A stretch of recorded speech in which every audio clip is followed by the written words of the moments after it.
لقد كان لكم في رسول الله أسوة حسنة لمن كان يرجو الله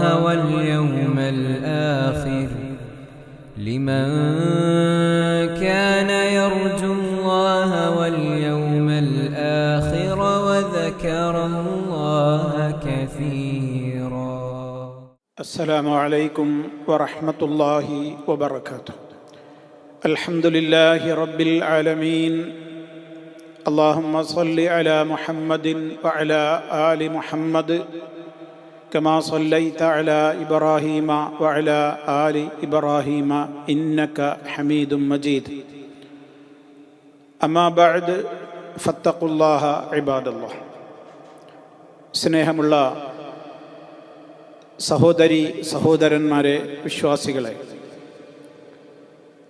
റിയാദു സാലിഹീനിൽ ദുആകളുടെ പ്രാധാന്യം പറയുന്ന അധ്യായത്തിലാണ് നാം ഉള്ളത്. വഅൻ സയ്യിദ് ബിൻ അർഖം റളിയല്ലാഹു അൻഹു ഖാല കാന റസൂലുള്ളാഹി സ്വല്ലല്ലാഹു അലൈഹി വസല്ലം യഖൂലു اللهم إني أعوذ بك من العجز والكسل والبخل والهرم وعذاب القبر. اللهم آت نفسي تقواها وزكها أنت خير من زكاها أنت وليها ومولاها. اللهم إني أعوذ بك من علم لا ينفع ومن قلب لا يخشع ومن نفس لا تشبع ومن دعوة لا يستجاب لها. റവാഹു മുസ്ലിം റഹിമഹുല്ലാ. മഹാനായ സഹാബി സയ്യിദ് ബിൻ അർഖം റളിയല്ലാഹു തആല അൻഹു പറയുകയാണ്, റസൂൽ സല്ലല്ലാഹു അലൈഹി വസല്ലമ പറയാറുണ്ടായിരുന്നു, അഥവാ പ്രവാചകന്റെ പ്രാർത്ഥനകളിൽ ഇപ്രകാരം കാണാം: അല്ലാഹുമ്മ, അല്ലാഹുവേ, ഇന്നി അഊദു ബിക മിനൽ അജസി വൽ കസൽ,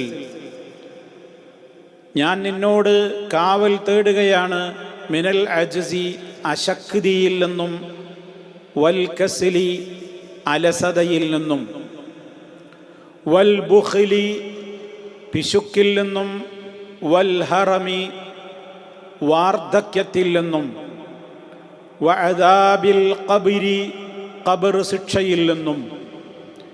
ഇത്രയും ഭാഗം ഞാൻ വിശദീകരിക്കാൻ ഉദ്ദേശിക്കുന്നില്ല. കാരണം കഴിഞ്ഞ ക്ലാസ്സുകളിൽ ഇതേ വാചകങ്ങൾ നമ്മൾ പ്രാർത്ഥനകൾ വിശദീകരിച്ചിട്ടുണ്ട്. എന്നാൽ അതിൽ ഉൾപ്പെടാത്ത ചില പ്രാർത്ഥനകൾ കൂടി ഈ പ്രാർത്ഥനയുടെ തുടർച്ചയായി വന്നതാണ് നമുക്ക് വിശദീകരിക്കുവാനുള്ളത്. അതേതെല്ലാം ഭാഗമാണ്? അല്ലാഹുമ്മ, അല്ലാഹുവേ, ആതി നഫ്സി തഖ്വാഹ, അല്ലാഹുവേ, ആതി നഫ്സി, എൻ്റെ മനസ്സിന് നീ നൽകണമേ, തഖ്വാഹ, അതിൻ്റെ പരിശുദ്ധി, തഖ്വ നൽകണേ, വസക്കിഹ, നീ അതിനെ ശുദ്ധീകരിക്കണമേ, സക്ക, യുസക്കി എന്ന് പറഞ്ഞാൽ തഹറ, യുതഹിറു, ശുദ്ധീകരിച്ചു എന്നാണ് അർത്ഥം. വസക്കിഹ, അതിനെ നീ ശുദ്ധീകരിക്കണമേ, അൻത, നീ മാത്രമാണ്, ഖൈറു മൻ സക്കാഹ, അതിനെ ശുദ്ധീകരിക്കുന്നതിൽ ഏറ്റവും ഉത്തമൻ. അൻത വലിയുഹ, നീയാണ് അതിൻ്റെ രക്ഷാധികാരി, അതിൻ്റെ സഹായി നീയാണ്. വമൗലാഹ, അതിൻ്റെ രക്ഷകനും നീ തന്നെയാണ്, ഉടമയും നീ തന്നെയാണ്. ഇതാണ് ഒരു ഭാഗം. ശേഷം വരുന്ന ഭാഗം അല്ലാഹുമ്മ, അല്ലാഹുവേ, ഇന്നി അഊദു ബിക, ഞാൻ നിന്നോട് കാവൽ തേടുകയാണ്, മിൻ ഇൽമിൻ ലാ യൻഫഉ, ഉപകാരമില്ലാത്ത അറിവിൽ നിന്ന്, വമിൻ ഖൽബിൻ, ഹൃദയത്തിൽ നിന്നും, ലാ യഖ്ശഉ, പേടിയില്ലാത്ത, ഭയഭക്തിയില്ലാത്ത ഹൃദയത്തിൽ നിന്നും ഞാൻ നിന്നോട് കാവൽ തേടുന്നു. വമിൻ നഫ്സിൻ ലാ തശ്ബഉ, എത്ര കിട്ടിയാലും മതിവരാത്ത നിറയാത്ത ഒരു മനസ്സിൽ നിന്നും ഞാൻ നിന്നോട് കാവൽ ചോദിക്കുന്നു. വമിൻ ദഅവത്തിൻ, ഒരു പ്രാർത്ഥനയിൽ നിന്നും ഞാൻ നിന്നോട് കാവൽ ചോദിക്കുന്നു. എപ്രകാരമുള്ള പ്രാർത്ഥനയാണത്? ലാ യുസ്തജാബു ലഹാ, ആ പ്രാർത്ഥനക്ക് ഉത്തരം നൽകപ്പെടുന്നില്ല. ഉത്തരം നൽകപ്പെടാത്ത പ്രാർത്ഥനയിൽ നിന്നും ഞാൻ നിന്നോട് കാവൽ ചോദിക്കുന്നു. ഇമാം മുസ്ലിം റഹിമഹുല്ല റിപ്പോർട്ട് ചെയ്തിട്ടുള്ള ഹദീസാണ്. ഇനി നമുക്ക് ഇതിലെ നമ്മൾ ഇതുവരെയായി വിശദീകരിച്ചിട്ടില്ലാത്ത ഭാഗങ്ങളാണ് വിശദീകരിക്കാൻ പോകുന്നത്. ഞാൻ നേരത്തെ പറഞ്ഞതുപോലെ അജ്സ്, കസ്ല്, ബുഖ്ല്, ഹറമ്, അദാബുൽ ഖബ്ർ, ഇതൊക്കെ നമ്മൾ കഴിഞ്ഞ ക്ലാസ്സുകളിൽ വിശദീകരിച്ചതാണ്. ഈ ഹദീസിൽ അതേ പദങ്ങൾ തന്നെ പ്രാർത്ഥനയിൽ വന്നിട്ടുണ്ട്. തുടർച്ചയായി അതിൻ്റെ ശേഷം വന്നവയാണ് വിശദീകരിക്കുന്നത്. അല്ലാഹുമ്മ, അല്ലാഹുവേ, ആത്തി നഫ്സി തഖ്വാഹ, എൻ്റെ മനസ്സിന് നീ തഖ്വ നൽകണേ എന്നാണ് ആദ്യം ചോദിക്കുന്നത്. നമ്മൾ അള്ളാഹുവിനോട് ചോദിക്കണം, റബ്ബേ എൻ്റെ മനസ്സിന് നീ തഖ്വ നൽകണേ. എന്താ തഖ്വ എന്ന് പറഞ്ഞാൽ? ഇംതിസാലു അവാമിരില്ലാഹി വജ്തിനാബു നവാഹീഹി എന്ന് നമുക്കതിനെ ചുരുക്കി പറയാം. അള്ളാഹുവിൻ്റെ കൽപ്പനകളൊക്കെ ശിരസാ വഹിക്കുക, റബ്ബ് കൽപ്പിച്ചിട്ടുള്ള കാര്യങ്ങളൊക്കെ ജീവിതത്തിൽ കൊണ്ടുവരിക. വജ്തിനാബു നവാഹീഹി, അള്ളാഹു വിരോധിച്ചിട്ടുള്ള വിരോധങ്ങളിൽ നിന്നെല്ലാം വിട്ടു നിൽക്കുക. അതാണ് തഖ്വ. ആ തഖ്വ എൻ്റെ മനസ്സിന് നീ നൽകണമേ. അതാണ് ആത്തി നഫ്സി തഖ്വാഹ. അതിൻ്റെ നേരെ എതിര് വരുമെന്ത്? ഫുജൂർ, തോന്നിയാസം, തഖ്വയില്ലാത്തൊരു ജീവിതം. പരിശുദ്ധ ഖുർആൻ തന്നെ സൂറത്തു ശംസിൽ പറഞ്ഞിട്ടുണ്ട്, വനഫ്സിൻ വമാ സവ്വാഹ ഫഅൽഹമഹ ഫുജൂറഹ വതഖ്വാഹ. ഫുജൂർ, തഖ്വ. ഫുജൂർ എന്ന് പറഞ്ഞാൽ തോന്നിവാസമാണ്. തഖ്വ ശുദ്ധമായ നല്ല ജീവിതമാണ്. എന്നിട്ട് പറയാണ്, ഖദ് അഫ്ലഹ മൻ സക്കാഹ, ആത്മാവിനെ പരിശുദ്ധപ്പെടുത്തിയവൻ തീർച്ചയായും വിജയിച്ചിരിക്കുന്നു. വഖദ് ഖാബ, അമ്പേ പരാജയപ്പെട്ടിരിക്കുന്നു. മൻ ദസ്സാഹ, ആത്മാവിനെ മലിനപ്പെടുത്തിയവൻ എന്ന്. അപ്പൊ ഇവിടെ നമ്മൾ അള്ളാഹിനോട് ചോദിക്കുന്നതെന്താ? അള്ളാഹുവേ, ആത്തി നഫ്സി, എനിക്ക് നീ നൽകണേ, എൻ്റെ മനസ്സിന് നീ നൽകണേ. തഖ്വാഹ, അതിൻ്റെ വിശുദ്ധി നീ നൽകണമേ. അപ്പം നിന്നെ ഭയപ്പെട്ട്, നിന്നെ കൃത്യമായി നിന്റെ കൽപ്പനകൾ ജീവിതത്തിൽ പാലിച്ച്, നീ അരുതെന്ന് പറഞ്ഞതിൽ നിന്നൊക്കെ വിട്ടുനിന്ന് ഹറാമുകളൊന്നും ചെയ്യാതെ സ്ട്രൈറ്റായ സിറാത്തുൽ മുസ്തഖീമിലൂടെ പോകാൻ എൻ്റെ മനസ്സിന് നീ തൗഫീഖ് നൽകണേ എന്നാണ് ആ ചോദിക്കുന്നത്. വളരെ പ്രധാനപ്പെട്ട കാര്യമാണല്ലോ.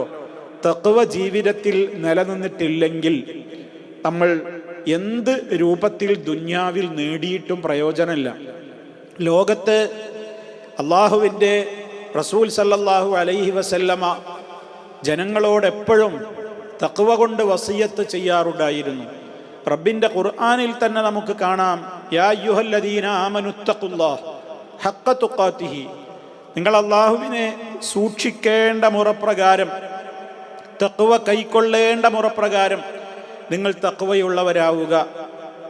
അതാണ്, അതിന് എൻ്റെ മനസ്സിനെ നീ തഖ്വ നൽകി ശുദ്ധീകരിക്കണേ. തഖ്വ നിലനിർത്തി തരാനുള്ള തേട്ടമാണത്. വസക്കിഹ, നീ അതിനെ മാലിന്യങ്ങളിൽ നിന്നും വൃത്തികേടുകളിൽ നിന്നൊക്കെ എൻ്റെ മനസ്സിനെ നീ ശുദ്ധീകരിക്കണേ. വസക്കിഹ, എന്തൊക്കെ ഹൃദയങ്ങളിൽ മാലിന്യങ്ങൾ കടന്നുകൂടും? ശിർക്ക്, ബിദ്അത്ത്, കുഫ്ർ, റിയാ, ലോകമാന്യം, അസൂയ, ഹസദ്, കിബർ, അഹങ്കാരം, അതുപോലെ തന്നെ ഏതെല്ലാം മനോരോഗങ്ങളുണ്ടോ, മനുഷ്യ മനസ്സുകളെ മലിനപ്പെടുത്തുന്ന എന്തൊക്കെയുണ്ടോ, അതിൽ നിന്നെല്ലാം അതിനെ നീ ശുദ്ധീകരിക്കണേ. അതാണ് വസക്കിഹ. തസ്കിയത്തുൻ നഫ്സ്, ആത്മസംസ്കരണം. തസ്കിയത്ത് എന്നൊക്കെ നമ്മൾ കേട്ട് പരിചയമുള്ള പ്രയോഗങ്ങളാണ്. അപ്പം അതിനെ നീ ശുദ്ധീകരിക്കണേ. എന്താ അള്ളാഹിനോട്, അള്ളാഹ് നിന്നോട് ഞാൻ എന്താ അത് പറയാൻ കാരണം? അൻത, നീ മാത്രമാണ് ഖൈറു മൻ സക്കാഹ, അതിനെ ശുദ്ധീകരിക്കുന്നതിൽ ഉത്തമൻ. ശുദ്ധീകരിക്കാൻ നിന്നെക്കൊണ്ടേ പറ്റുള്ളൂ. ലോകത്ത് ഒരാൾക്കും ഒരാളുടെ മനസ്സിനെ ശുദ്ധീകരിക്കാൻ പറ്റൂല. മനസ്സ് ശുദ്ധീകരിക്കുവാൻ ആവശ്യമായ ഉപദേശങ്ങളും നിർദ്ദേശങ്ങളുമൊക്കെ കൊടുക്കാൻ പറ്റും. അതാണ് നബി സല്ലല്ലാഹു അലൈഹി വസല്ലമിനെ അള്ളാഹു നിയോഗിച്ചത് അതിനായിരുന്നു. ഹുവല്ലദീ ബഅസ ഫിൽ ഉമ്മിയ്യീന റസൂലൻ മിൻഹും യത്ലൂ അലൈഹിം ആയാതിഹി വയുസക്കീഹിം വയുഅല്ലിമുഹുൽ കിതാബ വൽ ഹിക്മ. കിതാബും ഹിക്മത്തുമൊക്കെ അവർക്ക് പഠിപ്പിച്ചു കൊടുക്കുന്നു. ആത്മസംസ്കരണത്തിൻ്റെ മേഖലകളെ അവർക്ക് പരിചയപ്പെടുത്തി കൊടുക്കുന്നു. അല്ലാതെ നബി സല്ലല്ലാഹു അലൈഹി വസല്ലം അടക്കമുള്ള ഒരാൾക്കും ഒരാളുടെയും മനസ്സിനെ ശുദ്ധീകരിക്കാൻ കഴിയുകയില്ല. കാരണം മനസ്സിൻ്റെ ശുദ്ധീകരണം അള്ളാഹു മാത്രമാണ്. ലാ മുസക്കി ഇല്ല അൻത, നീയല്ലാതെ സംസ്കരിക്കുന്നവരില്ല. അതാണ് ഇവിടെ നമ്മൾ പറയുന്നത്, വസക്കിഹ അൻത ഖൈറു മൻ സക്കാഹ അൻത വലിയുഹ വ മൗലാഹ. കണ്ടോ, ആ പറഞ്ഞതിനെ ഒന്നുകൂടി സ്ട്രെസ് ചെയ്ത് ശക്തിപ്പെടുത്തി പറയാണ്. എന്തുകൊണ്ടാണ് അള്ളാഹിനോട് ഇത് പറയുന്നത്? അൻത, നീയാണ്, വലിയുഹ, അതിൻ്റെ രക്ഷാധികാരി, വ മൗലാഹ, മൗലയും വലിയും ഒക്കെ ഏതാണ്ട് ഒന്ന് തന്നെയാണ്. വലിയ എന്ന് പറയുന്നത് ഇവിടെ സഹായി, അതിൻ്റെ സംസ്കരണത്തിന് എല്ലാ അർത്ഥത്തിലും അതിനെ സഹായം നൽകി തൗഫീക്ക് നൽകേണ്ടത് നീയാണ്. അൻത വലിയുഹ നാസിറുഹ നാസിറുഹ വൽ ഖായിമു ബിഹാ. അത് ആ കാര്യത്തെയൊക്കെ അതിനൊക്കെ വേണ്ട സഹായങ്ങൾ ചെയ്യാൻ നിനക്കാണ് കഴിയുക. വ മൗലാഹ, അതിൻ്റെ സയ്യിദും അതിൻ്റെ ഉടമയുമൊക്കെ നീയാണ്. ആ മനസ്സിൻ്റെ റബ്ബ്, അതിൻ്റെ സയ്യിദ് ഒക്കെ നീയാണ് അല്ലാഹുവേ. അതുകൊണ്ടാണ് നിന്നോട് ചോദിക്കുന്നത്. അപ്പം ഈ കഷ്ണം, ഈ പ്രാർത്ഥനയുടെ ഈ ഭാഗം നമ്മുടെ പ്രാർത്ഥനയിൽ കടന്നു വരണം. അല്ലാഹുമ്മ ആതി നഫ്സി തഖ്വാഹ വസക്കിഹ അൻത ഖൈറു മൻ സക്കാഹ അൻത വലിയുഹ വ മൗലാഹ. ഇനി അടുത്ത ഭാഗം, അല്ലാഹുമ്മ ഇന്നി അഊദു ബിക മിൻ ഇൽമിൻ ലാ യൻഫഉ വമിൻ ഖൽബിൻ ലാ യഖ്ശഉ വമിൻ നഫ്സിൻ ലാ തശ്ബഉ വമിൻ ദഅവത്തിൻ ലാ യുസ്തജാബു ലഹാ. അല്ലാഹുമ്മ, അല്ലാഹുവേ, ഇന്നി അഊദു ബിക, ഞാൻ നിന്നോട് കാവൽ ചോദിക്കുകയാണ്, മിൻ ഇൽമിൻ, ഒരു തരം അറിവിൽ നിന്ന്, ഇൽമിൽ നിന്ന് കാവൽ ചോദിക്കണം. എങ്ങനത്തെ അറിവ്? എങ്ങനത്തെ അറിവിൽ നിന്നാ കാവൽ തേടുന്നത്? ലാ യൻഫഉ, ഒരു ഉപകാരവും ഇല്ലാത്ത അറിവ്. ഇൽമ് എന്ന് പറയുന്നത് രണ്ട് നിലക്കുണ്ട്. ഒന്ന് ഉപകാരമുള്ള ഇൽമുണ്ട്, മറ്റൊന്ന് ഉപകാരമില്ലാത്ത ഇൽമുണ്ട്. ഉപകാരമുള്ള ഇൽമ് എന്ന് പറയുന്നത് തന്നെ നമ്മൾ മനസ്സിലാക്കേണ്ടത് എപ്രകാരമാണ്? ഒരു ഇൽമ് ഉപകരിക്കുക എന്ന് പറയുന്നത് അതുകൊണ്ട് അമൽ ചെയ്യുമ്പോഴാണ്. ഒരാൾക്ക് ഇൽമുണ്ട്, അയാൾ അതുകൊണ്ട് അമൽ ചെയ്യുന്നില്ലെങ്കിൽ അയാൾ ജാഹിലാണ്. ജാഹിലിനെ പോലെയാണ്. ഒരു വേള ജാഹിലിനേക്കാൾ അത് പതിച്ചവനാകും. കാരണം ഒരാൾക്കൊരു കാര്യത്തെ സംബന്ധിച്ച് അറിവില്ലാത്തത് കൊണ്ട് പ്രവർത്തിക്കാതിരിക്കുന്നതും അറിഞ്ഞും കൊണ്ട് തന്നെയും ഒരു കാര്യത്തെ ഉപേക്ഷ വരുത്തുന്നതും രണ്ടും തമ്മിൽ അന്തരമുണ്ട് എന്നുള്ളതിൽ യാതൊരു തർക്കമില്ലല്ലോ. അപ്പം അതുകൊണ്ട് ഇൽമ്, ഉപകരിക്കാത്ത ഇൽമ്, ഞാൻ കുറേ പഠിച്ചു, പക്ഷെ എനിക്കതുകൊണ്ട് ഒരു ഉപകാരമില്ല. എൻ്റെ ഒരു ഇൽമ് നേടുന്നത് എന്തിനാണ്? മനുഷ്യ മനസ്സുകൾക്ക് സംസ്കരണം കിട്ടാനാണ്. മനുഷ്യ മനസ്സുകൾക്ക് തസ്കിയത്ത് കിട്ടാനാണ് ഇൽമ് നേടുന്നത്. അള്ളാഹുവിനെ കുറിച്ച് ഭയമുണ്ടാകാനാണ് അള്ളാഹിനെ കുറിച്ച് പഠിക്കുന്നത്. റസൂൽ സല്ലല്ലാഹു അലൈഹി വസല്ലമിനോട് ബഹുമാനവും ആദരവും അവിടുത്തെ കൽപ്പനകളെ ഇത്തിബാഴ് ചെയ്യുവാനുള്ള താല്പര്യവുമൊക്കെ ഉണ്ടാകുവാനാണ് അള്ളാഹുവിൻ്റെ റസൂൽ സല്ലല്ലാഹു അലൈഹി വസല്ലമിനെ കുറിച്ച് നമ്മൾ പഠിക്കുന്നത്. പരലോകത്തെക്കുറിച്ച്, മലക്കുകളെക്കുറിച്ച്, അതുപോലെയുള്ള ഏത് വിഷയങ്ങളാവട്ടെ, പഠിക്കുന്നത് മുഴുവനും നമുക്ക് ഉപകരിക്കാനാണ്. ആ ഉപകാരം ലഭിക്കുന്നില്ലെങ്കിൽ പിന്നെ ആ ഇൽമ് പാഴാണ്, വെറുതെയാണ്. റബ്ബേ, അങ്ങനത്തെ ഇൽമിൽ നിന്ന് ഞാൻ നിന്നോട് കാവൽ ചോദിക്കുന്നു. നമ്മൾ അതിൽ പെടാൻ പാടില്ല. അപ്പോൾ നമ്മൾ ഈ റിയാദുസ് സാലിഹീനിൽ തന്നെ ചിലപ്പോൾ പല ആളുകൾക്കും തോന്നുന്നുണ്ടാകും, എന്താണ് ഇപ്പോൾ കുറേ ആയല്ലോ ഇങ്ങനെ കുറേ ദുആകൾ, കുറേ പ്രാർത്ഥനകൾ, ഇതൊക്കെ കൂടെ എത്രയാച്ചിട്ട് അത് പഠിക്കുക, ഇതൊക്കെ മടുപ്പ് അനുഭവപ്പെടും. അങ്ങനെ മടുപ്പ് തോന്നരുത്. ഇതൊക്കെ നമ്മൾക്ക് പഠിക്കാനുള്ളതാണ്. നമ്മളൊന്ന് മനസ്സ് വെച്ചാൽ ശ്രദ്ധിക്കാവുന്ന കാര്യങ്ങളാണ്. ഇതൊക്കെ മനസ്സ് വെച്ച് പഠിച്ചു വെക്കുകയും നിത്യജീവിതത്തിലെ നമ്മുടെ പ്രാർത്ഥനകളിൽ ഈ ദുആകളൊക്കെ കടന്നു വരികയും ചെയ്താൽ ഈ ഇൽമു നമുക്ക് ഉപകരിച്ചു എന്നാണ് അർത്ഥം. നേരെ മറിച്ച് കുറെ കേട്ടു, അതൊരു ചെവിയിലൂടെ കേട്ട് മറു ചെവിയിലൂടെ അങ്ങ് തള്ളിക്കളഞ്ഞു. ഞാൻ അങ്ങനെ എത്ര കേട്ടതാ, എന്തപ്പോൾ ഇതൊക്കെ എത്ര കേൾക്കാനുള്ളത്, അങ്ങനെ കുറേ ദുഴക്കുണ്ട്, ഇതൊക്കെ ഇപ്പോൾ ആരെ കൊണ്ടാ പഠിക്കാൻ പറ്റുക എന്ന ഒരു മാനസികാവസ്ഥ ഉണ്ടാകുവാനേ പാടില്ല. അതുകൊണ്ട് റബ്ബെ, പഠിക്കുന്ന ഇൽമനുസരിച്ച് പ്രവർത്തിക്കാൻ എനിക്ക് കഴിയണം. അതാണ് നാഫി ആയ ഇൽമ് എന്ന് പറയുന്നത്. അത് ഏത് ഇൽമും അങ്ങനെ തന്നെയാണ്. ശറഈയായ ഇൽമുകളൊക്കെ നമ്മൾ പഠിക്കുമ്പോൾ ആ പഠിച്ചതനുസരിച്ച് കഴിയുന്നത്ര നമ്മളെ ജീവിതത്തിൽ കൊണ്ടുവരണം, കഴിയുന്നത്ര ജീവിതത്തിൽ കൊണ്ടുവരാൻ ശ്രമിക്കണം. അപ്പോഴേ ആ അറിവ് നേടി എന്ന് പറയാൻ പറ്റുള്ളൂ. അപ്പം അതാണ് ഉപകാരമില്ലാത്ത അറിവിൽ നിന്ന് ഞാൻ നിന്നോട് കാവൽ ചോദിക്കുന്നു എന്ന് പറയുന്നത്. ഇനി മറ്റൊരു ഉദ്ദേശവും അവിടെയുണ്ട്. അതായത് ചില അറിവുകൾ അവ തീരെ പ്രയോജനമില്ലാത്ത അറിവുകളായിരിക്കും. അത് പഠിച്ചിട്ട് ഒരു കാര്യം ഉണ്ടാവില്ല, നമ്മുടെ ജീവിതത്തിൽ അതുകൊണ്ട് ഒരു ഉപകാരം ഉണ്ടാവില്ല, വെറുതെ സമയം കളയലായിരിക്കും. അതുപോലെ തന്നെ നമ്മൾ പഠിക്കുകയോ പ്രയോഗിക്കുകയോ ചെയ്യരുത് എന്ന് പറഞ്ഞിട്ടുള്ള അറിവുകളും ഉണ്ട്. അതും ഉപകാരമില്ലാത്ത അറിവുകളാണ്. ഉദാഹരണമായി സിഹിർ ചെയ്യുക, മാരണപ്രക്രിയ, കൂടോത്രം പോലെയുള്ള കാര്യങ്ങൾ നിഷിദ്ധമാണ്. അത് പഠിക്കലും അതുപോലെ തന്നെ അത് പഠിപ്പിക്കലും അത് ചെയ്യലും ഒന്നും പാടില്ല. ഒരാളും ആ രൂപത്തിലുള്ള കൂടോത്ര പണികളോ സിഹിറിൻ്റെ പണികളോ മാരണപ്പണികളോ ഹോമം അതേപോലെയുള്ള കാര്യങ്ങളൊന്നും ചെയ്യാനേ പാടില്ല. അതുകൊണ്ട് അത് പഠിക്കാനും പോകണ്ട. എത്രയോ മുസ്ലിയാക്കന്മാർ ത്വൽസമാത്തിൻ്റെ ഇൽമുകൾ പഠിപ്പിച്ചു കൊടുക്കുന്നുണ്ട്. വാട്സപ്പ് ഗ്രൂപ്പുകളിൽ വരെ പല മുസ്ലിയാക്കന്മാരും ഇന്നതൊരു വലിയ ബിസിനസ്സായി കാണുകയാണ്.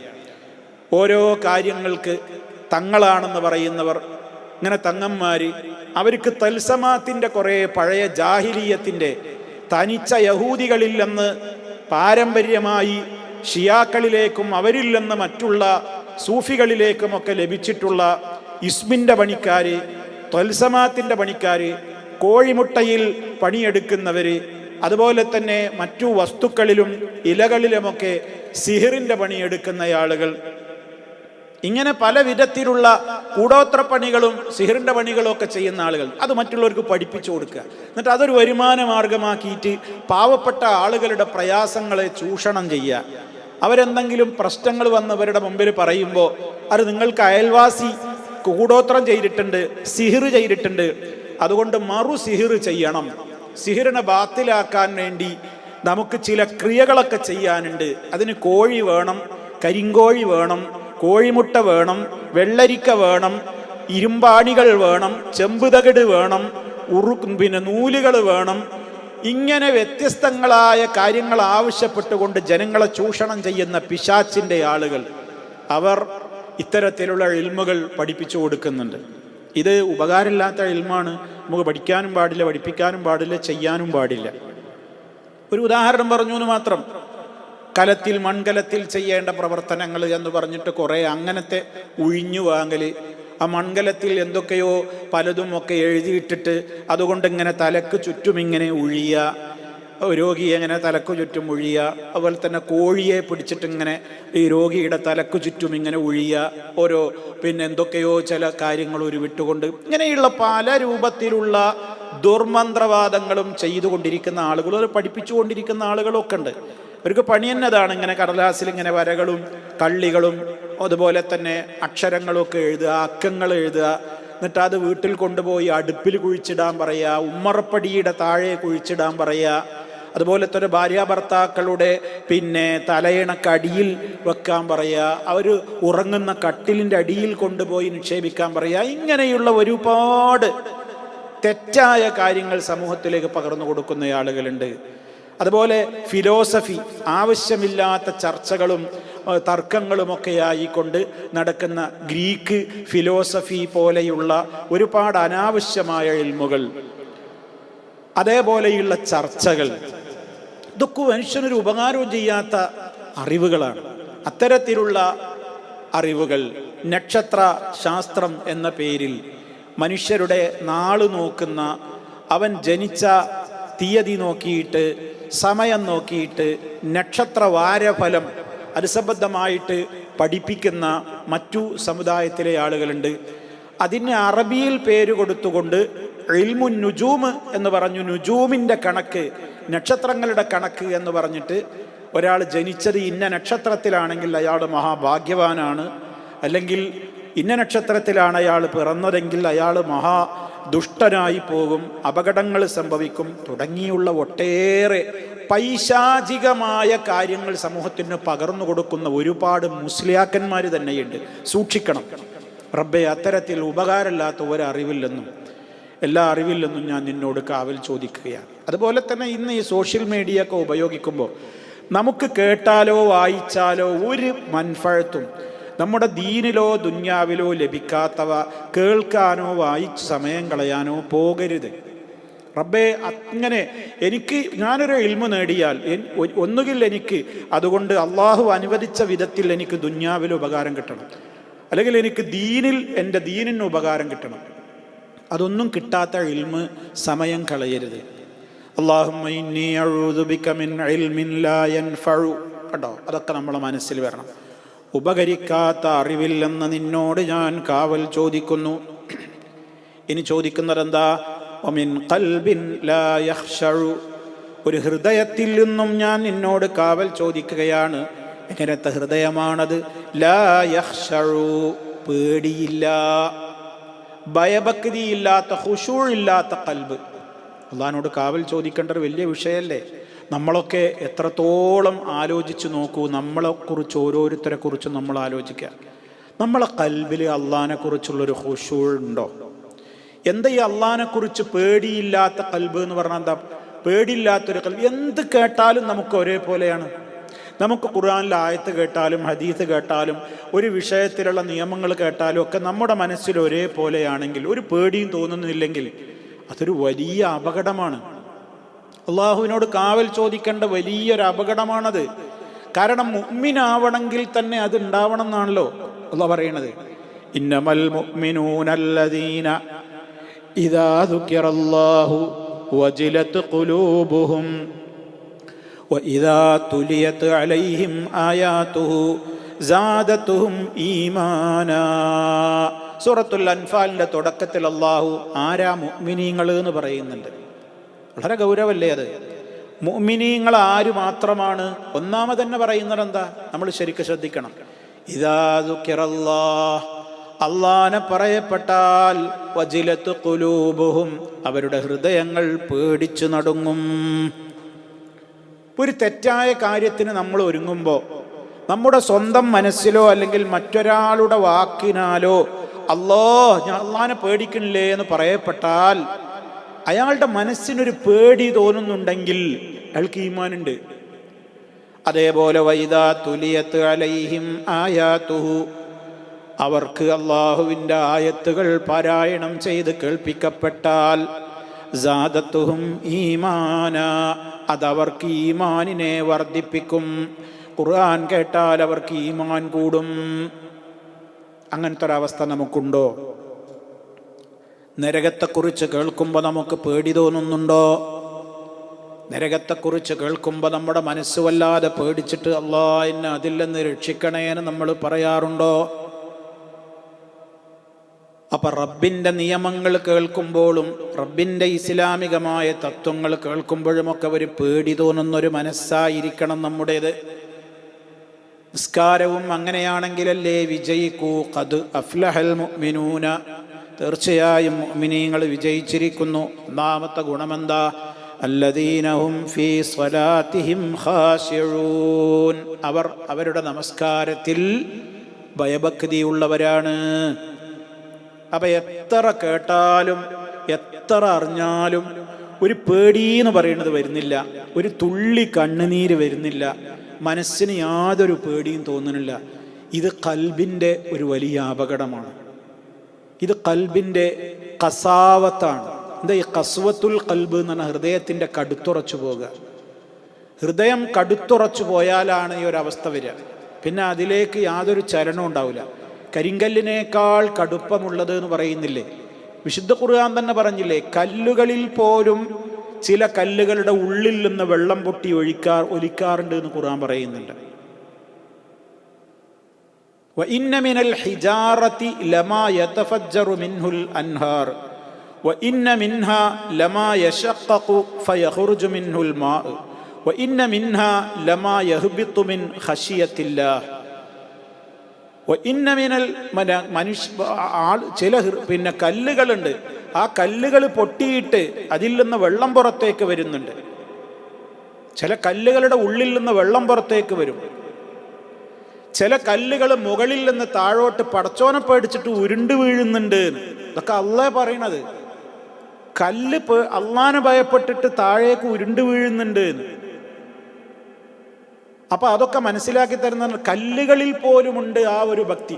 കല്ലുകളെക്കാൾ കടുത്തുറച്ച കൽബാണ് നമ്മുടേതെങ്കിലും ഒറ്റ കണ്ണുനീര് വരൂല, ഒരിറ്റ് കണ്ണുനീര് വരൂല, ഒരു പേടിയില്ല, ഒന്നുമില്ല. എത്ര കേട്ടാലും ഉപദേശങ്ങൾ കേട്ടാലും ഒക്കെ നമ്മളെ മനസ്സിന് യാതൊരു കുലുക്കവും ചാഞ്ചല്യവും ഇല്ലെങ്കിൽ ആ കൽബിന് വലിയ അപകടമുണ്ട്. റബ്ബേ കാത്ത് രക്ഷിക്കണം. വമിൻ ഖൽബിൻ ലാ യഖ്ശ, പേടിയില്ലാത്തൊരു കൽബുണ്ടാവരുത്. എനിക്ക് നല്ല ഖുശൂഉള്ള, നിന്നെക്കുറിച്ച് കേട്ടാലും നിന്റെ നിയമങ്ങളെക്കുറിച്ച് കേട്ടാലും ഒക്കെ ഒരു പേടിയും ഭയഭക്തിയും ഒക്കെ തോന്നുന്നൊരു കൽബ് എനിക്ക് തരണേന്ന്. അതാണ് വമിൻ ഖൽബിൻ ലാ യഖ്ശ വമിൻ നഫ്സിൻ ലാ തശ്ബഉ. വമിൻ നഫ്സിൻ, ഞാൻ നിന്നോട് കാവൽ തേടുന്നു ഒരു തരം മനസ്സിൽ നിന്ന്. എങ്ങനെയുള്ള മനസ്സാണ്? ലാ തശ്ബഉ, നിറയാത്ത മനസ്സ്, നിറയാത്തൊരു മനസ്സ്. അയാളുടെ മനസ്സിൽ മുഴുവനും ദുന്യാവ് വെട്ടിപ്പിടിക്കാനുള്ള ചിന്തയാണ്. അയാളുടെ മനസ്സിൻ്റെ ചിന്ത മുഴുവനും ദുന്യാവിൽ ആർത്തിയോടുകൂടെ കുറേ ഉണ്ടാക്കണം. അതിൽ പാപം ചെയ്തിട്ടായാലും വേണ്ടില്ല, തെറ്റിയിട്ടായാലും വേണ്ടില്ല, നുണ പറഞ്ഞിട്ടായാലും വേണ്ടില്ല, എങ്ങനെയെങ്കിലും 4 കാശുണ്ടാക്കണം, ദുന്യാവ് ഒരുപാട് വാരിക്കൂട്ടണം എന്നാണ് അയാളുടെ മനസ്സിൽ. എത്ര കിട്ടിയാലും അയാളുടെ ആർത്തി തീരുന്നില്ല. ഇനി മതിയെന്ന് അയാൾക്ക് തോന്നുന്നില്ല. എത്ര കിട്ടിയാലും ആർത്തിയിൽ തീരാതെ അയാൾ നെട്ടോട്ടം ഓടുകയാണ്, ഹലാലും ഹറാമും ഒന്നും നോക്കാതെ ദുന്യാവ് വാരിക്കൂട്ടാൻ വേണ്ടി. അങ്ങനെ ഒരിക്കലും നിറയാത്തൊരാർത്തിയുടെ മനസ്സ് എനിക്കുണ്ടാവരുതേന്ന്. മിൻ നഫ്സിൻ ലാ തശ്ബഉ, അതിൽ തന്നെ പെടും എന്ത്? ധാരാളമായിട്ട് വാരി വലിച്ച് തിന്നാലും വിശപ്പ് മാറാത്ത, അങ്ങനെ ഒരു തീറ്റയോട് ആർത്തി തോന്നുന്ന ഒരവസ്ഥയും ഇതിൽ ഉൾപ്പെടും എന്ന് ഇതിനോട് ചേർത്ത് ചില പണ്ഡിതന്മാർ വിശദീകരിച്ച് കാണാം. എന്തായിരുന്നാലും ദുന്യാവിൽ എത്ര കിട്ടിയാലും പരാതി തീരുന്നില്ല. എനിക്കൊന്നുമില്ല, ഞാനെന്താ ഇങ്ങനെ എന്നിങ്ങനെ മനസ്സിലെപ്പോഴും ഇല്ല ഇല്ല എന്ന തോന്നലാണ്. എനിക്ക് കിട്ടിയിട്ടില്ല, മതിയായിട്ടില്ല എന്ന തോന്നലാണ്. ഉള്ളതുകൊണ്ട് തൃപ്തിപ്പെടുക എന്നുള്ളതാണ് വിശ്വാസിയുടെ സ്വഭാവമെങ്കിൽ ഇത്തരം സ്വഭാവമുള്ളവർക്ക് എത്ര കിട്ടിയാലും തൃപ്തിയാവില്ല. അങ്ങനത്തെ ഒരിക്കലും നിറയാത്തൊരു മനസ്സ്, പിന്നെയും എത്ര കിട്ടിയാലും ഇവിടേക്ക് മതിയാവൂല എന്ന നിലക്കുള്ള ഒരു മനസ്സ് റബ്ബേ എനിക്ക് തരരുതേ. അതാണ് വമിൻ നഫ്സിൻ ലാ തശ്ബഉ. പിന്നെ പറയുന്നത് എന്താണ്? വമിൻ ദഅവത്തിൻ, ദുആഇൽ നിന്നും ഞാൻ കാവൽ തേടുകയാണ്. കണ്ടോ, ദുആ, എങ്ങനത്തെ ദുആ? ലാ യുസ്തജാബു ലഹാ, അതിന് ഉത്തരം നൽകപ്പെടുന്നില്ല. ഉത്തരം നൽകപ്പെടാത്ത പ്രാർത്ഥനയിൽ നിന്നും ഞാൻ നിന്നോട് കാവൽ ചോദിക്കുന്നു. പല കാരണങ്ങളാൽ നമ്മുടെ പ്രാർത്ഥനക്ക് ഉത്തരം കിട്ടാതെ പോകുന്നു. ഒന്ന്, നമുക്ക് ഈമാനില്ലെങ്കിൽ മുഅ്മിനിന്റെ പ്രാർത്ഥനക്ക് എന്തായിരുന്നാലും ഉത്തരം ഉണ്ടാവുമെന്ന് ഉറപ്പാണ്. അത് നമ്മൾ ഉറച്ചു വിശ്വസിക്കണം. ഒരു മുഅ്മിനിന്റെ ഒരിക്കലും പ്രാർത്ഥിക്കുമ്പോൾ നിരാശപ്പെടരുത്. കാരണം ചോദിച്ച കാര്യം തന്നെ കിട്ടിക്കൊള്ളണം എന്നില്ല. നമ്മളാരും അങ്ങനെ തെറ്റിദ്ധരിക്കരുത്. പ്രാർത്ഥനക്ക് ഉത്തരം കിട്ടുക എന്ന് പറഞ്ഞാൽ ഞാൻ ചോദിച്ച കാര്യം തന്നെ കിട്ടിയാലേ ഉത്തരം കിട്ടി എന്ന് പറയാവൂ എന്ന ഒരു തോന്നൽ നമുക്കാർക്കും ഉണ്ടാകാൻ പാടില്ല. അത് നമ്മൾ ആദ്യം പഠിപ്പിക്കണം മനസ്സിനെ. കാരണം നബി സല്ലല്ലാഹു അലൈഹി വസല്ലം പറഞ്ഞതെന്താണ്? ഒരു മുഅ്മിനായ മനുഷ്യന്റെ പ്രാർത്ഥന 3 വിധത്തിലാണ് അള്ളാഹു അതിന് ഉത്തരം കൊടുക്കുക എന്നാണ്. ആ 3ആണെങ്കിലും ഉത്തരമാണ്. ഒന്നുകിൽ ആ ചോദിച്ച കാര്യം തന്നെയാണ് കൊടുക്കുക അള്ളാഹു. നമ്മളിപ്പോൾ അത് മാത്രമായിട്ടാണ് ഉത്തരം കിട്ടലായിട്ട് കാണുന്നത്. എന്നാൽ വേറെയും 2 കാര്യങ്ങൾ അള്ളാഹിൻ്റെ റസൂൽ സല്ലല്ലാഹു അലൈഹി വസല്ലം പറയുന്നുണ്ട്. ഒന്നുകിൽ ആ ചോദിച്ചതാണ് കൊടുക്കും, അല്ലെങ്കിൽ ഉത്തരം കൊടുക്കുന്ന രീതി എന്താണ്? അയാൾ മരിക്കുന്നതിൻ്റെ മുമ്പ് അയാൾക്ക് വരാവുന്ന ഏതെങ്കിലും ആപത്ത് മുസീബത്തുകളെ അള്ളാഹു ഈ പ്രാർത്ഥന കാരണത്താൽ തട്ടി നീക്കും. പോരെ, ചോദിച്ച കാര്യം കിട്ടിയില്ല, പക്ഷേ നമ്മളെ ജീവിതത്തിൽ വരാനിരിക്കുന്ന എന്തോ കുറേ ആപത്തുകൾ ഉണ്ടായിരുന്നു. അതൊക്കെ നമ്മളുടെ കുറേ പ്രാർത്ഥനകൾ കൊണ്ട്, ചോദിച്ച കാര്യം കിട്ടിയില്ലെങ്കിലും അതൊക്കെ ഈ പ്രാർത്ഥന കാരണത്താൽ അള്ളാഹു തട്ടി മാറ്റി. ഉത്തരം കിട്ടിയില്ലേ? ഇനി ഇതൊന്നുമല്ല, ദുന്യാവിൽ നിന്നൊരു ഉത്തരവും കിട്ടിയില്ല, എന്നാൽ എന്നാലും അയാൾക്ക് ഒരിക്കലും നിരാശ വേണ്ട. ആഖിറത്തിൽ ആ ദുആക്ക് സ്പെഷ്യൽ പുണ്യം രേഖപ്പെടുത്തിയിട്ടുണ്ടാകും. അയാൾക്ക് ഉത്തരം കിട്ടാത്ത പ്രാർത്ഥന ഉണ്ടല്ലോ, അയാൾ ദുആ ചെയ്തു എന്ന നിലക്കുള്ള പുണ്യം ഉണ്ടാവും. അയാൾക്ക് ഉത്തരവൊന്നും കിട്ടിയില്ലല്ലോ, എന്നാലും അയാൾ സഹിച്ചിട്ടുണ്ടല്ലോ എന്ന നിലക്കുള്ള സ്പെഷ്യൽ പുണ്യം ഉണ്ടാകും. അപ്പം എന്തായിരുന്നാലും മൂന്നാലൊരു നിലക്ക് നമുക്ക് ലാഭം തന്നെയാണ്. അതുകൊണ്ട് തന്നെ പ്രാർത്ഥനയ്ക്ക് ഉത്തരം കിട്ടുന്നില്ല എന്ന് നമ്മൾ തോന്നരുത്. ഇതൊരു വശം. രണ്ടാമത് നമ്മൾ മനസ്സിലാക്കേണ്ടത്, പ്രാർത്ഥനയ്ക്ക് ഉത്തരം കിട്ടാതിരിക്കാൻ ചില കാരണങ്ങളുണ്ട്. പ്രാർത്ഥനയ്ക്ക് ഉത്തരം കിട്ടണമെങ്കിൽ അതിന് ചില ഷർത്തുകളുണ്ട്. ഒന്ന്, ഞാൻ നേരത്തെ പറഞ്ഞ മുഅ്മിനാവണം. രണ്ടാമത്തെ മറ്റൊരു ഷർത്ത് എന്താണ്? അയാളുടെ ജീവിതത്തിൽ ഹറാമ് തിന്നാൻ പാടില്ല, ഹറാമായ വിധത്തിലുള്ള സമ്പാദ്യം ഉണ്ടാകാൻ പാടില്ല. അപ്പം ഞാൻ അതൊക്കെ, എൻ്റെ വസ്ത്രം, എൻ്റെ ഭക്ഷണം, എൻ്റെ പാർപ്പിടം, എൻ്റെ ജീവിതത്തിൻ്റെ എല്ലാ കാര്യങ്ങളും ഞാൻ നിർവഹിക്കുന്നത് ഹറാമിലൂടെ നേടിയ മുതൽ കൊണ്ടാണെങ്കിൽ എൻ്റെ പ്രാർത്ഥനയ്ക്ക് ഉത്തരം കിട്ടൂല എന്ന് അള്ളാന്റെ റസൂല് പറഞ്ഞതാണ്. നമുക്ക് കേട്ട് പരിചയമുള്ളൊരു ഹദീസാണത്. എത്ര മുസാഫിരീങ്ങളുണ്ട്, യാത്രക്കാരൻ്റെ പ്രാർത്ഥനയ്ക്ക് പ്രത്യേകം ഉത്തരമുണ്ടല്ലോ. പക്ഷെ ആ യാത്രക്കാരനാണ് പൊടി പിടിച്ച് അയാളുടെ യാത്രയുടെ ബുദ്ധിമുട്ടുകളൊക്കെ അനുഭവിക്കുന്നുണ്ട്. അങ്ങനെയുള്ള മുസാഫിർ, യാത്രക്കാരൻ, അയാൾ ചോദിച്ചാൽ അള്ളാഹ് കൊടുക്കേണ്ടതാണ്. കാരണം മുസാഫിറിൻ്റെ പ്രാർത്ഥന പ്രത്യേകം ഉത്തരം കിട്ടുമെന്ന് പറയപ്പെട്ട പ്രാർത്ഥനയാണ്. അത് നമ്മൾ മുമ്പും വിശദീകരിച്ചിട്ടുണ്ട്, ഞാനിപ്പോൾ അങ്ങോട്ട് കടന്ന് സംസാരിക്കുന്നില്ല. അങ്ങനെയുള്ള മുസാഫിറായിട്ട് പോലും അള്ളാന്റെ റസൂൽ പറയണ്, അയാൾ ഇരു കരങ്ങളും ഉയർത്തിയിട്ട് അയാൾ പ്രാർത്ഥിക്കുന്നുണ്ട്, യാ റബ്ബ് യാ റബ്ബ് എന്നൊക്കെ പറയുന്നുണ്ട്. പക്ഷേ അയാൾക്ക് എങ്ങനെ ഉത്തരം കിട്ടാനാണ് അള്ളാന്റെ റസൂൽ ചോദിക്കുന്നത്?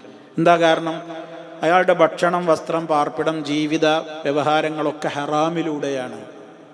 അപ്പം അത് കാരണത്താൽ അയാൾക്ക് ഉത്തരം കിട്ടുന്നില്ല. ഇനി മൂന്നാമത്തെ വേറൊരു വിഷയമുണ്ട്. അതെന്താണ്? ഹറാമായ കാര്യത്തിന് വേണ്ടി പ്രാർത്ഥിച്ചാൽ ഉത്തരം കിട്ടൂല. കുടുംബബന്ധം മുറിക്കാൻ വേണ്ടിയിട്ടുള്ള കാര്യങ്ങൾക്ക് വേണ്ടി പ്രാർത്ഥിച്ചാൽ ഉത്തരം കിട്ടൂല. അവർ തമ്മിൽ തെറ്റിക്കണേ, അവർ സ്നേഹത്തോടുകൂടെ കഴിഞ്ഞുകൂടുന്നത് എനിക്ക് തീരെ സഹിക്കണില്ല, അള്ളാഹ് അവരെ തമ്മിലൊന്ന് വേഗം അടിച്ച് പിരിയിപ്പിക്കണേ, ഇങ്ങനെയൊക്കെ പ്രാർത്ഥിക്കാൻ പാടുണ്ടോ? അതിനൊന്നും ഉത്തരം കിട്ടൂല. അതേമാതിരി പാപം ചെയ്യാൻ എനിക്കെന്തോ ഒരു ആഗ്രഹങ്ങളുണ്ട്, കുറ്റം ചെയ്യാൻ, അതിനെനിക്ക് സാധിപ്പിച്ചു തരണേ, എത്ര കാലത്തെ മോഹാണ്, ഇങ്ങനെയൊന്നും പ്രാർത്ഥിച്ചിട്ട് ഉത്തരം കിട്ടൂല. അങ്ങനെ പല കാരണങ്ങളാൽ ദുആക്ക് ഉത്തരം കിട്ടാതെ പോകും. അതൊന്നും എൻ്റെ ജീവിതത്തിൽ വരാതെ ഉത്തരം നൽകപ്പെടാത്ത പ്രാർത്ഥനയിൽ നിന്നും ഞാൻ നിന്നോട് കാവൽ ചോദിക്കുന്നു. അപ്പം അതിൻ്റെ അർത്ഥം എന്താ? ഞാൻ നിന്നോട് ചോദിച്ചാൽ എനിക്ക് ഉത്തരം കിട്ടുന്ന ഒരവസ്ഥയിലേക്ക് നീ എന്നെ ഉയർത്തണം. റബ്ബിനോട് ചോദിച്ചാൽ ഉത്തരം കിട്ടുന്ന അവസ്ഥയും എന്നോട് വല്ലതും ചോദിച്ചാൽ ഞാൻ അവന് കൊടുക്കുക തന്നെ ചെയ്യുമെന്ന് പറഞ്ഞിട്ടുണ്ടല്ലോ അള്ളാഹു ഖുദ്സിയായ ഹദീസിലൂടെ. അതെപ്പോഴാ? നിർബന്ധ കാര്യങ്ങളൊക്കെ ചെയ്യുന്നു മുടക്കമില്ലാതെ, സുന്നത്തുകൾ ധാരാളമായി അധികരിപ്പിക്കുന്നു. അങ്ങനെ അധികരിപ്പിച്ച് അള്ളാഹ് ഒരാളെ ഇഷ്ടപ്പെട്ടാൽ പിന്നെ അള്ളാഹ് ഈ മനുഷ്യൻ ചോദിക്കുന്നത് അള്ളാഹ് കൊടുത്തിരിക്കും.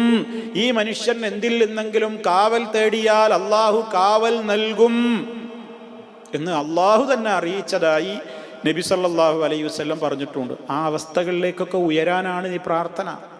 അതുകൊണ്ട് പ്രാർത്ഥനയ്ക്ക് ഉത്തരം ലഭിക്കപ്പെടാതെ പോകാൻ, ഉത്തരം നൽകപ്പെടാത്ത പ്രാർത്ഥനയുടെ ആളായിട്ട് നമ്മൾ മാറാൻ ഒരുപാട് കാരണങ്ങൾ നമ്മളിലുണ്ട്. അതൊക്കെ നീങ്ങിപ്പോകാനുള്ള പ്രാർത്ഥന കൂടിയാണിത്. അപ്പം ഈ കാര്യങ്ങളും നമ്മുടെ മനസ്സിലുണ്ടാകണം. അല്ലാഹുമ്മ ആതി നഫ്സി തഖ്വാഹ വസക്കിഹ അൻത ഖൈറു മൻ സക്കാഹ അൻത വലിയുഹ വമൗലാഹ. اللهم إني أعوذ بك من علم لا ينفع ومن قلب لا يخشع ومن نفس لا تشبع ومن دعوة لا يستجاب لها. ഈ പ്രാർത്ഥനകളും നമ്മൾ പഠിച്ച് നമ്മുടെ ജീവിതത്തിൽ പ്രാവർത്തികമാക്കുക. അപ്പം ഇതിലൂടെയൊക്കെ നമുക്ക് നേടിയെടുക്കുവാനുള്ളത് എന്താണെന്ന് ആ പ്രാർത്ഥനയുടെ ആശയങ്ങൾ നന്നായി ഗ്രഹിക്കുമ്പോൾ നമുക്ക് മനസ്സിലാക്കുവാനും സാധിക്കും. അല്ലാഹു സുബ്ഹാനഹു വ തആല യഥാർത്ഥത്തിൽ എല്ലാ അർത്ഥത്തിലും ഈ പ്രാർത്ഥനകളിലൊക്കെ എന്താണോ നമ്മൾ കാവൽ തേടുന്നത് അതൊക്കെ മനസ്സിൽ വെച്ചുകൊണ്ടുള്ള ഒരു തേട്ടം തേടുന്ന, പ്രാർത്ഥിക്കുന്ന നല്ലവരിൽ നമ്മെ എല്ലാവരെയും ഉൾപ്പെടുത്തി അനുഗ്രഹിക്കുമാറാകട്ടെ. ഉപകാരപ്രദമായ അറിവ് റബ്ബ് നമുക്ക് പ്രദാനം ചെയ്യട്ടെ. റബ്ബന തഖബ്ബൽ മിന്നാ ഇന്നക അൻതസ് സമീഉൽ അലീം വതുബ് അലൈനാ ഇന്നക അൻതത് തവ്വാബുർ റഹീം واغفر لنا إنك أنت الغفور الرحيم. اللهم توفنا مسلمين وألحقنا بالصالحين والحمد لله رب العالمين. والسلام عليكم ورحمة الله وبركاته.